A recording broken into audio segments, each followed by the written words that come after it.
Welcome to today's Global Connections program. I'm Bill Miller.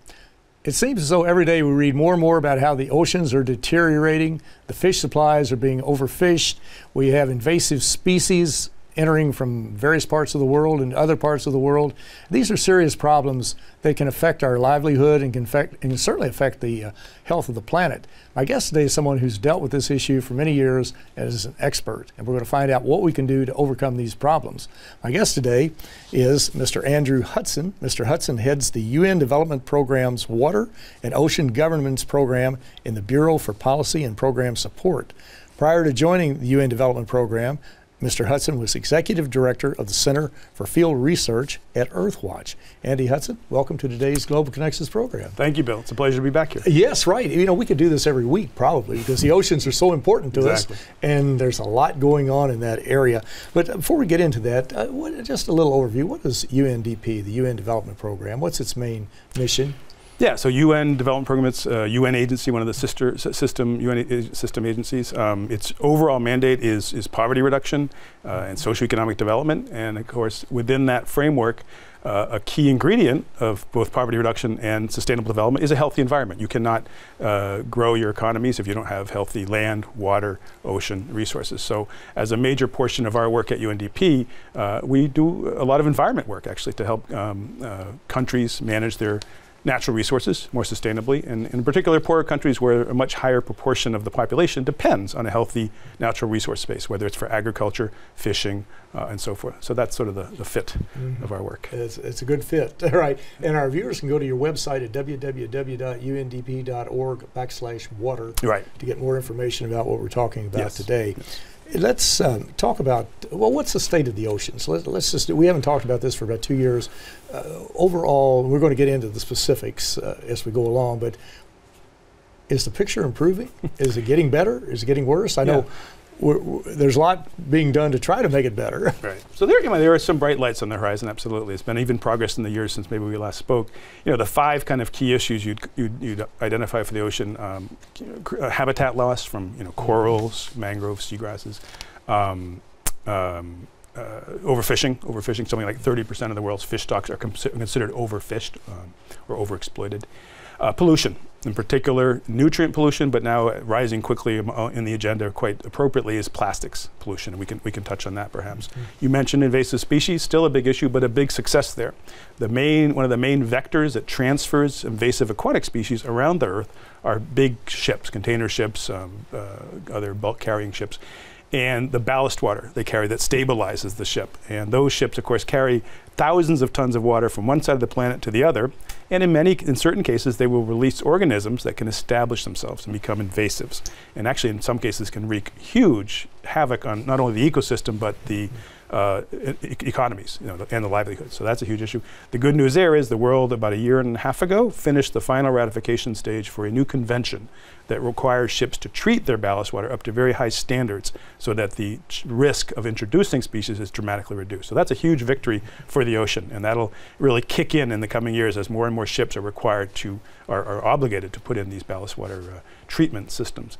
Next issue is related to climate change. Climate change, of course, is heating the atmosphere, but it's also heating the ocean. In fact, most people don't know this. 90% of the anthropogenic extra heat that's created in the Earth system from greenhouse gases goes into the ocean, not the atmosphere, 90%. But then so the ocean is warming quickly. The ocean is acidifying. It's getting more acidic because about 30% of the carbon dioxide we burn dissolves in the ocean, creating a weak acid, but still an acid, causing the ocean to get more and more acidic. That has great threats to ocean ecosystems. We can talk about that as well. And I forgot. I think I did. Did I have 4 or 5? I lost track. Yeah, those are the 5. You got them all. Yeah, I think you did. It's the 5. I believe it's quite a list. It's quite. Well, there's a lot there to talk about too. That's very true. Yeah. Well, why don't we jump into them and talk about each and see where we're making progress? You want to start with overfishing, or? Sure. So, you could say there's been some progress there. There's some important new, for example, international legislation that has come into for something called the FAO, Food and Agriculture Organization of the UN, Port States Measures Agreement. This is very important in particular for reducing illegal fishing because it requires ports to take responsibility for ensuring, for example, that fish catches are unloaded in such ports are caught legally, are traceable. There's more increasing emphasis in the fishing sector on traceability. So when you buy that fish in the supermarket, you can actually be pretty sure, as this takes place, more and more that fish was caught in some far-flung corner of the world sustainably. And you can track it. And so there's some very advanced and innovative, everything from satellite monitoring of vessels and what the fishing activity that these vessels are doing. There's a thing called Global Fishing Watch, for example, that's very keen on that. And other systems to basically trace the movement of a fish once it's caught on the deck of a ship through the whole supply chain till it gets to your supermarket or your restaurant, and so forth. And so, for example, you're seeing more and more the certified seafood. Marine Stewardship Council is a great mechanism for that, where the seafood you see a logo for the company, in this case Marine Stewardship Council, that certifies to high expectation that fish was caught in a sustainable manner. So there's a lot of good progress. We're still at the 28 to 30% fish stocks overexploited. That needs to come down, but I think at some of these new efforts, there's a good chance it will. We have several sustainable development goal targets in SDG 14 that pertain to fishing. 14.4 is basically to reduce overfishing and illegal fishing. 14.6, I think, is to reduce subsidies. Subsidies are a big issue in fishing too. Something like $15 billion or so are given, in effect, by the public sector, by governments, to the private sector as subsidies, which encourage excess fishing, distant water fishing in parts of the ocean that they couldn't reach otherwise if it wasn't for the subsidy. Their fuel subsidies, boat loan subsidies, these kind of things. So there's been some progress in that, but that's a big one. That has to be done through World Trade Organization processes, which are ongoing for 20 years almost. A very complex issue, but there's hope on that area. And then the last area, of course, that links to overfishing is aquaculture. And as we've seen in the last 20 years, aquaculture has gone from maybe as low as 10% of consumed seafood on Earth back in, say, the early 1990s, to today, it's almost 50-50. About half the seafood you see at your supermarket is from aquaculture, whether it's tilapia, salmon, catfish, and the other popular products. So that's both good because it's reducing pressure on wild stock, which as we see, can't take any more pressure. But it has its own issues because a lot of aquaculture is not very sustainable. It can be polluting. It can transfer invasive species and/or genes.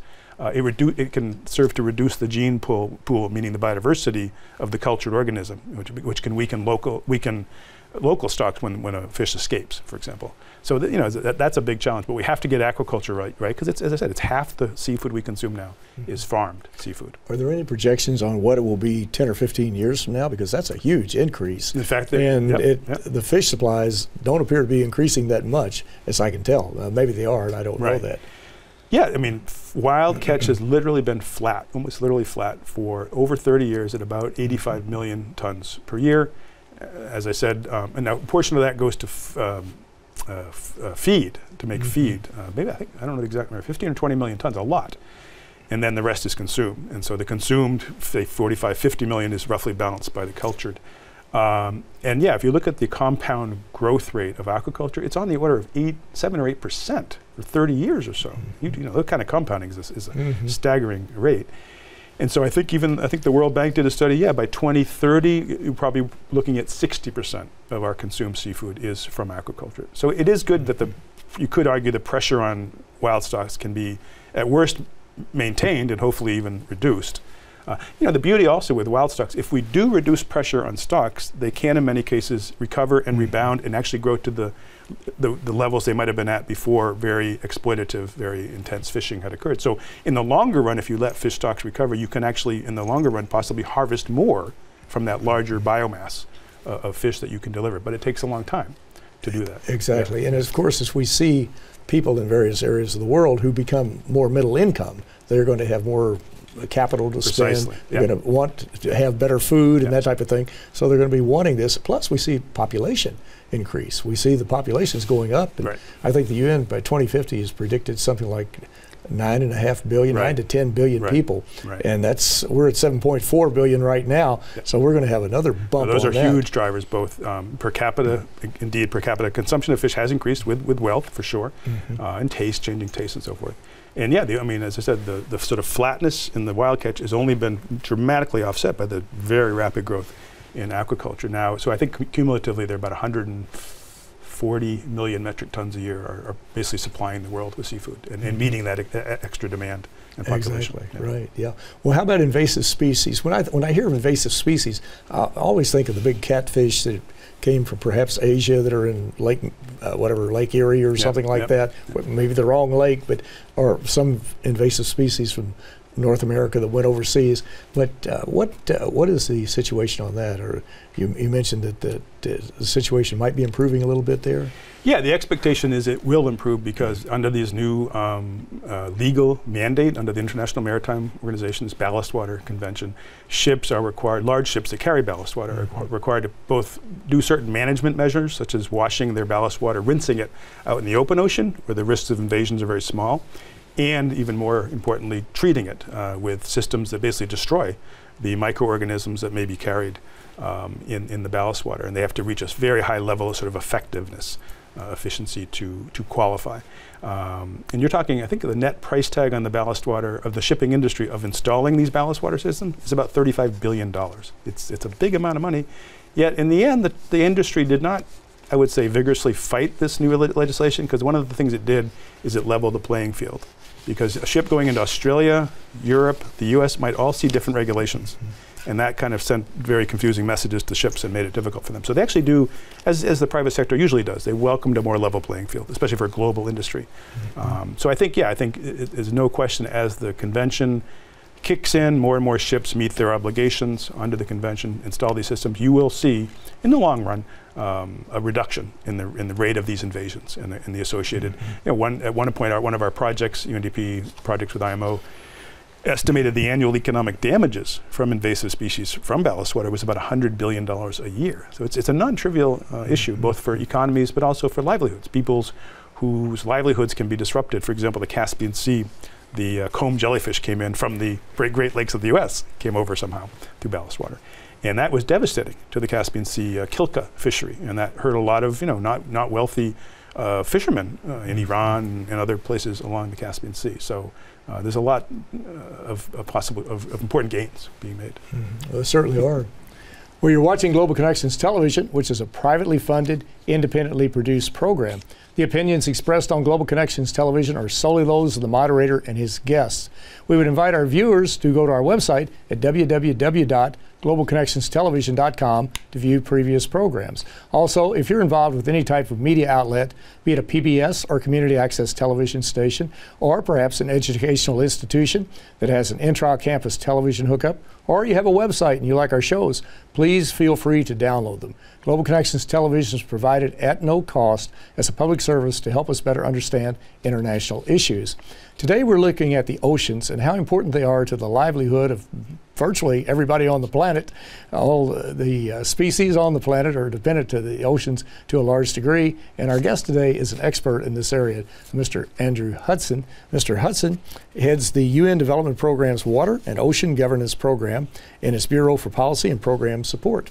Andy, you were talking a minute ago about the, you mentioned the FAO treaty, the Food and Agriculture Organization, which is a UN agency. You mentioned IMO, the International Maritime Organization, again, a UN agency that brings the shipping lines of the world together to develop the rules and regulations to help move ships on the high seas and international waters, to make sure the pirates don't get on board ships. They have a wide range of responsibilities. These are, when you were saying that, I thought, this is the sort of the hidden part of the United Nations. We hear about the Security Council, we hear about the General Assembly to some degree, we hear about the peacekeeping missions, but we never hear about the IMO or FAO, and they are critical agencies, just like many others. Yeah. The International Labor Organization, the Civil Aviation Organization helps move aircraft safely in international airspace, but that's the 80% of the UN, the humanitarian part, that we don't read about too much. Right. No, and I think just those few examples, and there's many more. Even you might not realize it too. The ILO works on ocean issues related to seafarer rights. There's a lot of issues with abuse of seafarers, both fishermen and other seafarers. And so human trafficking, they're very big into that. Exactly. So there's important efforts in those areas. They may not get the publicity, as you say, that some of these other programs do, but they're doing very important work behind the scenes. Not necessarily. The IMO is not a big organization, and yet it delivers quite effectively on this overall global regulation of the shipping industry. Which forget 90% of all goods on Earth are moved around by, all internationally transported traded goods are moved around by the big ships. And if I could put a plug in for the Global Connections Television, we have had many interviews with a lot of ILO folks, especially over the past 6 or 7 years, and they've all talked about some same topics, mostly different topics, but they're dealing with a wide range. But I digress. Apologize for that. Let's go back into it. We'll talk about the contamination of the oceans. Where are we on that? Yeah. So I highlighted probably, there's more than one pollutant in the ocean, but the two by far, I think, most critical ones in terms of economic impact and growing importance. First is nutrients, which is particularly nitrogen and phosphorus. And the biggest sources of these are twofold, really, well, threefold. Runoff from farms, fertilizer. Number one, fertilizer, and manure, poorly managed manure in huge industrial farms.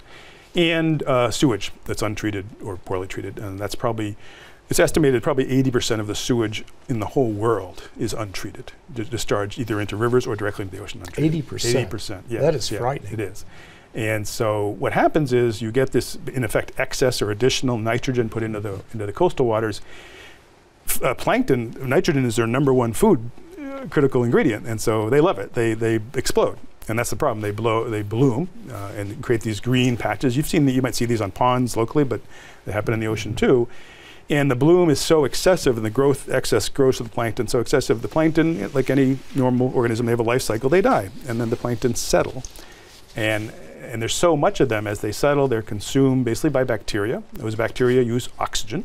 They literally are sucking oxygen out of the water and reduce it in many cases to these so-called hypoxic or low oxygen or even zero oxygen areas.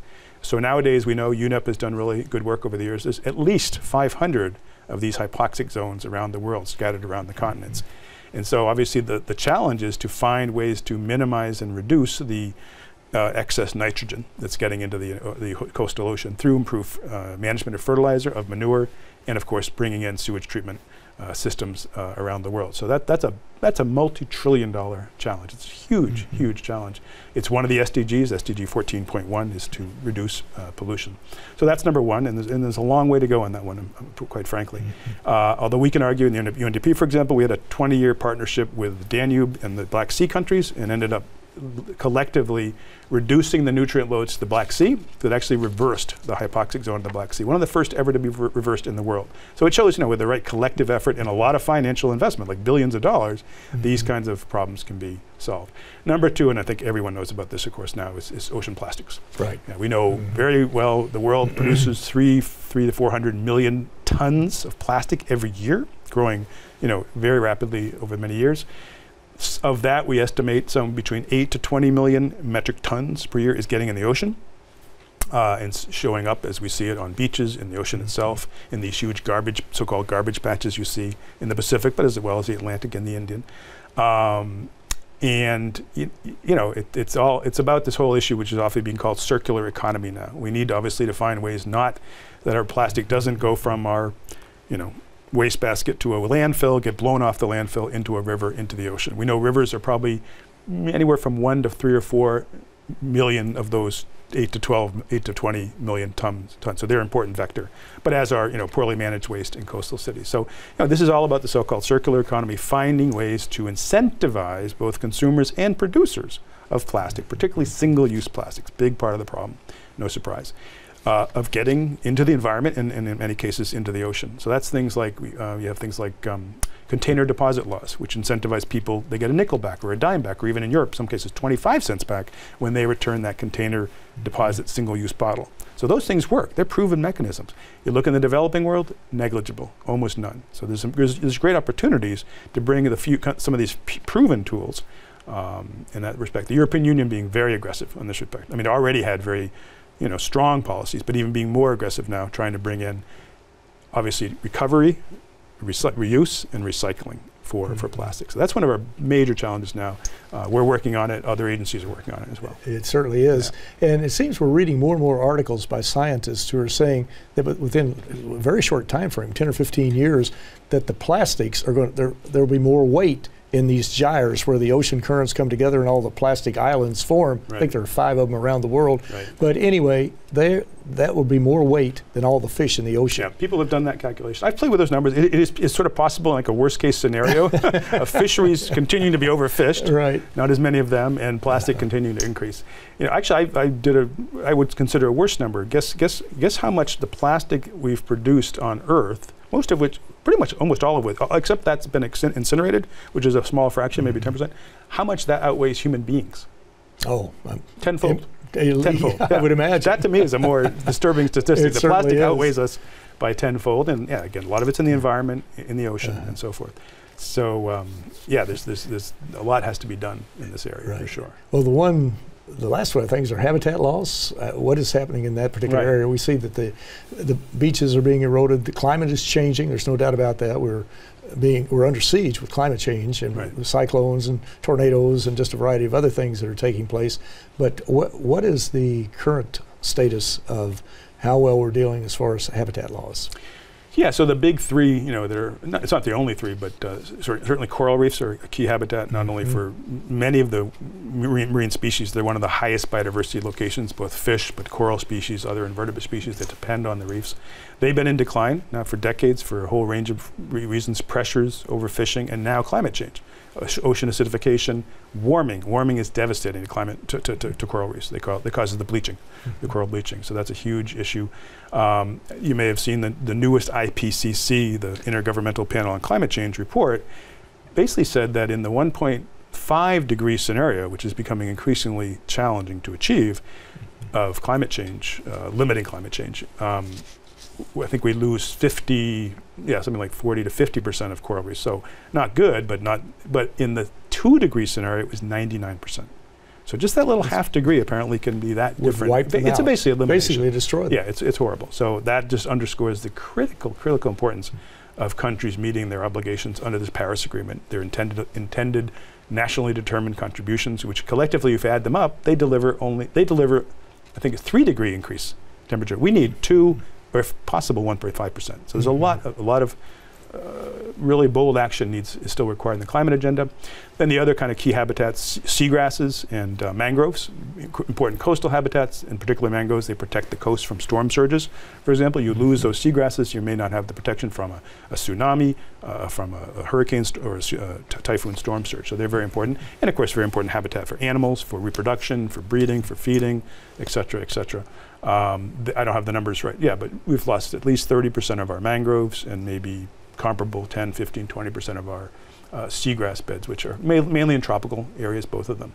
And so same old thing. We have to slow down and reverse the trends, which are loss, and create incentives for communities and governments and private entities to protect and nurture and reap the benefits, the many benefits, the coastal protection, the fisheries, the tourism, that all these ecosystems, these coastal ecosystems, provide to us. And as you mentioned, the Intergovernmental Panel on Climate Change came out with, well, they've had 5, I guess this was the 6th report, but this was scathing, saying we have about 10 years left to get a handle on this climate change situation and slow it down and hopefully reverse it. And one way to do it is to get off fossil fuels, is to get on clean energy, and to put less carbon in the atmosphere. And of course, these Sustainable Development Goals are critical. There are 17 goals that came online in September of 2015, and then they started January 1st, 2016. They'll run to 2030, and there are 17 goals with, I think, 169 targets, something like that. And they are very practical, and they're goals that we can achieve, but it's going to take all of us working together. But in the last 30 seconds we have, what do you see as the major challenge confronting the oceans as we move forward?